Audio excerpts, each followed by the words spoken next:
Hi, welcome to engVid.com. I'm Adam. In today's video, I want to give you a bit of an introduction into the world of real estate. Okay? Now, I'm not going to get too technical with real estate terms, but what I am going to talk about are the differences between renting property and buying property. Okay? Now, this is especially useful for people who are considering emigrating to an English-speaking country and you're not sure what are your options, what you want to do, or even if you're already in an English-speaking country and you want to move out of your dorm, move out of your family or uncle's basement, etc. You have to understand the words you're going to come across when you're making your decision, okay? So we're going to look at renting or leasing a place, and we're going to look at buying a place, a property. So let's start with renting. You have two options when you want to get a place without buying it. You can rent. Rent means you're paying month to month and you can leave whenever you want. Lease means you're signing a contract for a specific amount of time, usually 1 year, maybe 2 years. At the end of the lease, you can either become a renter or you can sign a new lease for another set term at a set fixed price of monthly payments. Now, if you already rent a place or you're already leasing a place, and maybe you want to go away for a long vacation or you want to go somewhere for a year to work or study, but you want to keep your apartment or your condominium or your house, you can sublease or sublet. They essentially mean the same thing. It means that you rent or you lease your apartment to someone else. So that person will pay you and you will pay the original owner or whatever the situation is and continue that way. Now, when you rent a place, generally you have to give a deposit. This is a certain amount of money that you give the landlord or you give the owner to make sure that you always make your payments. If you miss a payment, they will take it from your deposit. If you cause any damage to the property, they will take that money from your deposit. If you leave at the end of your term, if you're at the end of the rental and you've paid all your bills and you haven't damaged the house, you get that money back, that deposit back, usually with interest. Now, in many places, the deposit is essentially first and last. So you're paying your first month's rent and your last month's rent.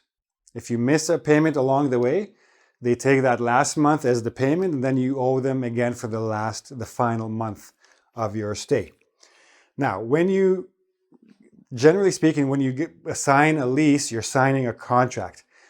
In many places, they also make you sign a contract for a rent, just for their protection, for your protection. A contract is a written paper agreement between you and the owner of the property with certain rules for both sides. Again, it's for everybody's protection. Now, if you break the contract, if you break any of the rules, if you leave before the time expires, or if you do some damage, or if you don't follow the rules, then you are in breach of contract.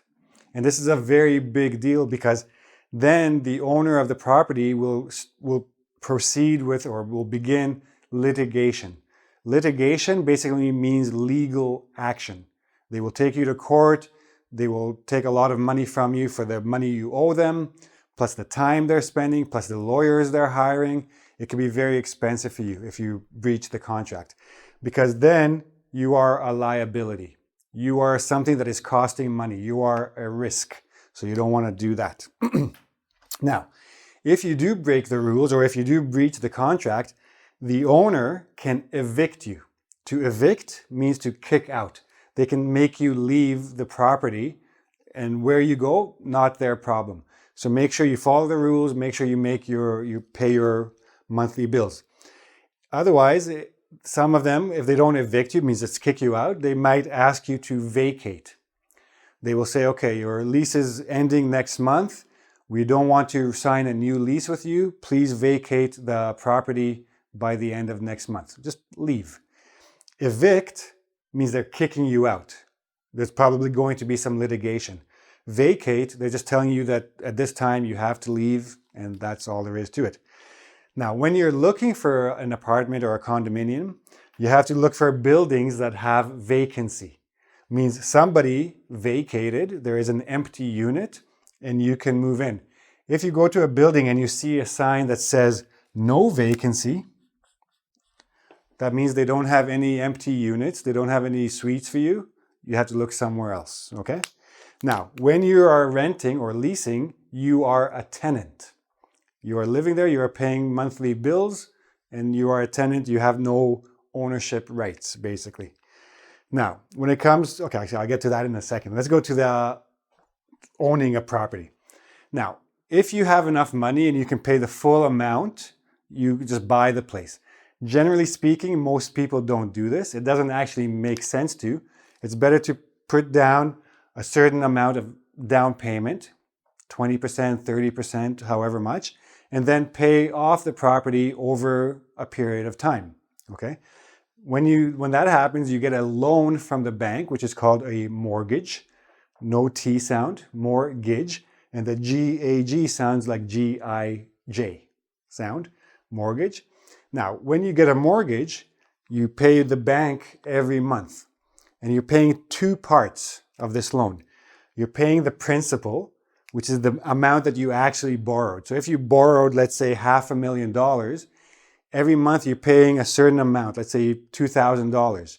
Maybe $1,000 is the principal that goes to the $500,000 that you borrowed, and $1,000 is interest, which is basically the profit for the bank that you will never get back. But hopefully the value of your property goes up and you get that money back anyway. Now, if you end your mortgage early, that's called an early termination, okay? You can also say early termination for a lease, but then it's already a breach of contract. When you end a mortgage agreement early, the bank will say, yeah, no problem. It's your house. You can do whatever you want, but you will pay a penalty. You will have to give the bank some money because they're losing money because of you, because they went through all the paperwork, they did all the stuff, they need to get paid if you leave the mortgage early. If you own property, you pay property tax, okay? If you're renting, you don't pay property tax, the owners do. Again, make sure that wherever you live, you find out the rules because it may be different. I know that in some places, renters pay the property tax, not the owners. So make sure you find out. In Canada, for example, owners pay the property tax, renters don't. Now, occupancy, basically, this is the day that you're allowed to move into your place. If you bought a place that's brand new, they have to maybe finish doing some building and then you can occupy the house or the apartment on a particular day, and then you are the occupant. When you own a place, you're the occupant. When you're renting, you're a tenant. So a little bit different terminology. Now, a lot of people get confused between real estate and estate. Your estate means everything that you own. Your house, your car, your computer, your furniture, your jewelry. All of this is your estate. The real part is just property. House, apartment, condominium, etc. Now, there are different types of real estate. There's residential, that's where people live. That's where they reside. Okay, and that's right there. To reside means to live in a place.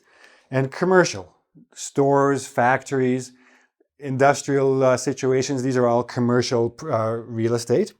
Now, when you're renting a place, then you generally have a landlord. It could be the owner, or it could be just someone that the owner hired to run the place. A lot of buildings, if you're living in a condominium or an apartment, will have a superintendent. Now, generally, an apartment will have a superintendent. In a condominium, it's the same thing, but they call it a property manager. Okay? When you own the place, if you own a house, you are the property manager. If you own the condominium, you still have a property manager who takes care of all the common areas. The common areas are the hallways, the elevators, the lobby, the gym, whatever features the building has, okay? And a superintendent is the person who cleans up the apartment, makes sure everything's working properly. If the elevator breaks, the superintendent will call the technician to fix it, etc. Okay? Now, when you're going to look for an apartment, you can go by yourself to a building and find out if they have any units, or you can go through an agent, a real estate agent or a real estate broker. A broker, usually buying and selling. An agent is buying, selling, and renting. They'll find you a place and they'll find tenants for the owners. Brokers and agents work on commission. So they take a percentage of the deal. If you buy a house, the real estate agent will take 3, 4, 5% of the total cost. So that could be a big chunk of money. Agents and brokers for renting, they'll take a certain fee. Okay, so they'll work on fees.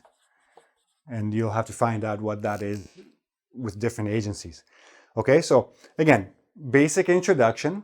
This will help you make some decisions, and when you go talk to agents and when you go talk to landlords, you'll know hopefully what they're talking about because you've learned this vocabulary. If you have any questions about any of this, please go to engvid.com and ask me in the comment section. There's also a quiz to make sure you can review and test your understanding of these words. And that's it. If you like the video, please give me a thumbs up and a like. Don't forget to subscribe to my YouTube channel and come back for more helpful vocab to let you get ready for your new life in an English-speaking country. Okay? Until next time. Bye-bye.